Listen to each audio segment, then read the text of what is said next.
So you get distracted by apparently productive behavior that is still on the outskirts of your purpose. And then you say, okay, I do the outskirts of the purpose. I'm busy with that. I cannot go and really touch the core issues. You see, there are a couple of ways to approach it, and a very masculine approach would be just to take the Nike slogan and just do it. And understand, or let's say, fortify in your schedule time for your essence. And it will be okay. Worst case, you will do the essence and the important practical things, and you will not have so much time for entertainment. That's the worst thing that can happen. You will be okay. Yeah? And Facebook, they sent me a letter, and they said they will be okay if none of you use Facebook for a week. Facebook will not collapse financially. They send us the reports, and they have enough users like that. So, and also Netflix, they send a similar. So it's fine. You will not collapse, and they will not collapse. Fortify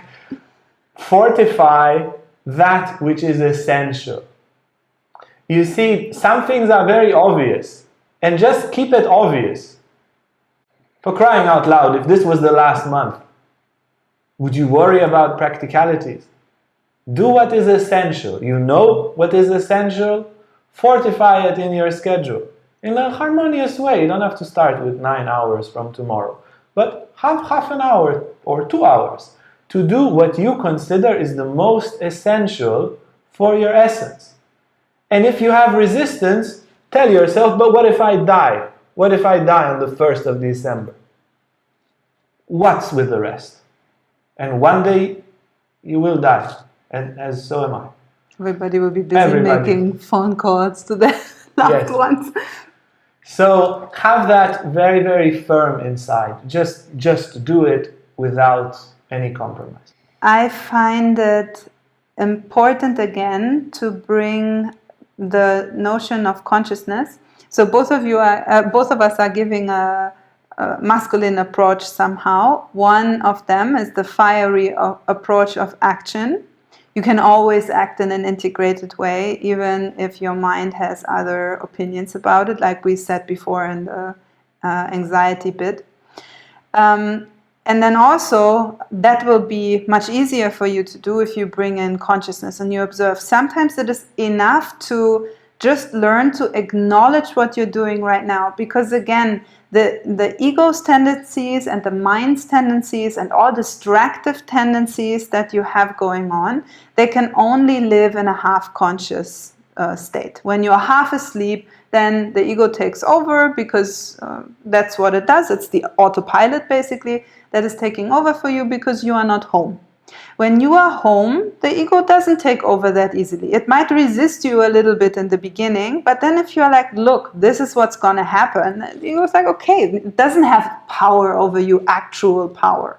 You are the soul that you are, and you make the decisions inside of you.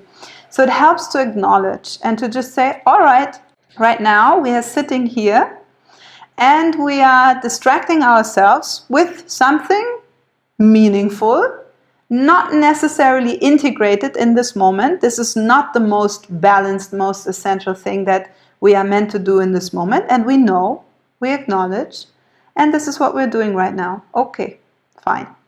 And mark every hour, every half hour, every 15 minutes, just mark where are you at right now. You have a sensor inside that tells you if you are right now in contact, at least with your heart in what you do, or even better so, if you are really in your spot of integration. If your little puzzle piece is just fitting right in the spot that it belongs to right now in this moment. All of us can get a sense of that, a certain sense of that. We all feel, okay, I'm tired, but it is time to do still this meditation. We all feel it, Or I'm tired and now it is time to sleep.